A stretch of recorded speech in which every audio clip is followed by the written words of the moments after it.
تعتبر من ألمع ممثلات فترة التسعينات، وبتتميز بجمال شرقي لافت، وتألقت من خلال مشاركتها في عدد من الأعمال الدرامية الهامة سواء على شاشة التلفزيون أو السينما أو على خشبة المسرح.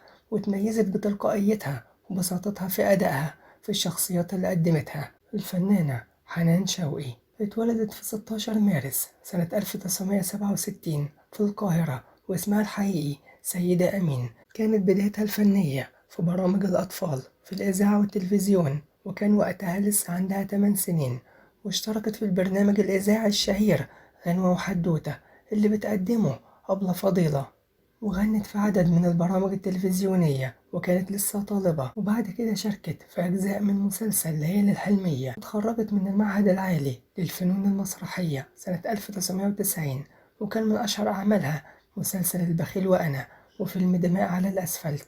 وفي سنة 1987 شاركت في مسرحية فارس وبني خيبان مع الفنان سمير غانم، وتألقت في فيلم مربط الفرس مع الفنان أحمد عبد العزيز، ودورها في الفيلم خلاها تبقى من نجمات الصف الأول.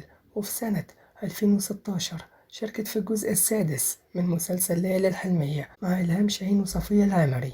أما على خشبة المسرح فقدمت نشنت يا ناصح، العسكر الأخضر، فارس وبني خيبان، النمر، أهلا بكم في السجن، اللي عايزني يجيني، الهربان، ليلى والعملاق، والوظيفة لا تزال في جيبي. الفنانة حنان شوقي اتجوزت مرة واحدة من أخو زوجة الفنان عادل إمام وانفصلوا.